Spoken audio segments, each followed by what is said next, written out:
Hello, good afternoon po. Quick interview lang po. Ilang months na po kayo nag-work dito? 1 year and a half na. 1 year and a half. 1 year na po. And kumusta naman po yung sales nung store? Kumusta naman po yung sales ng store? Okay. Sige, okay lang. Okay lang. Kahit ano. Okay naman po siya. Kasi usually pag pupunta ako, ang daming tao eh. Yes. Oo. Yun din. Napansin ko, freshly sliced yung mga cucumbers, yung mga tomatoes nyo, no? Talagang, parang naka-monitor kung ilan lang yung i-slice dapat within the day. So, yun lang naman. Gusto ko lang itanong yun for lang. Then, ano oras kayo nag-i-start, nagbubukas? 10 a.m. 10 a.m. hanggang 9 p.m. 9 p.m. Sige. Sige, thank you ha. Anong name niyo po, ma'am? Nova Po? Nova Grace. Nova Grace. Sige, ma'am. Thank you po, ma'am Nova Grace. God bless po. Research po ako about sa Delimundo founder, ay mas marami po akong nalaman.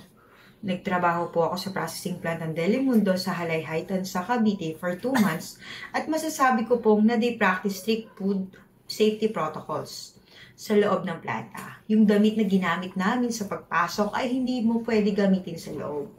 May hairnet at cup din po kami para hindi malaglag yung buhok namin sa product. Bago pumasok sa loob ng planta, need namin magugas ng kamay at mag-sanitize. At meron din po kaming boots sa loob. Lahat ng process sa paggawa ng Delimundo corned beef ay may pag-iingat para maiwasan ang food contamination. Simula sa pagmamarinate ng karne na inaangkat pa abroad, sa hashing kung saan tinatanggal ang mga taba at litid ng baka, sa pag-make sure na tama ang bawat laman ng lata, sa pagsisiguro na walang dent at tama ang label ng bawat lata bago ilagay sa box.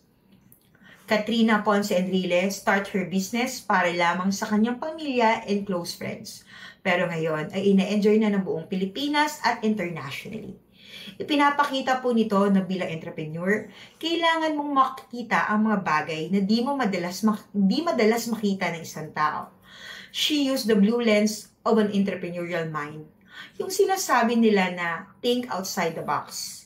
In one of her interviews, she said that one of her executive told her na yung packaging niya ay katulad sa isang dog food.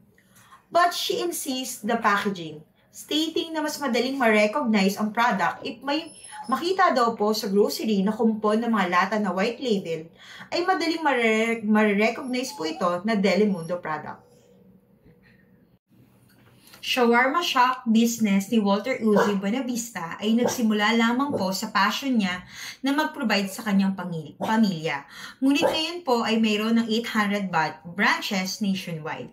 Kung iisipin, paano niya napalaki ang small stand sa Divisoria, Manila without enough capital? Na-realize ko po na sa pagsisimula ng isang negosyo, hindi naman kailangan agad ng malaking kapital.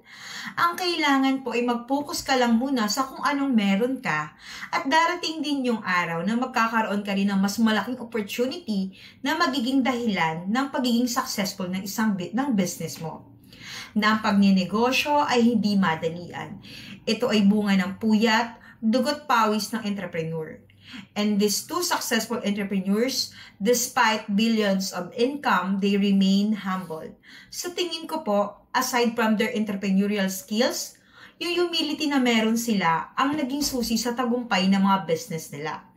Na para po sa akin, ay dapat taglayin ng lahat ng entrepreneurs. Humility. Because what God gives, He takes away.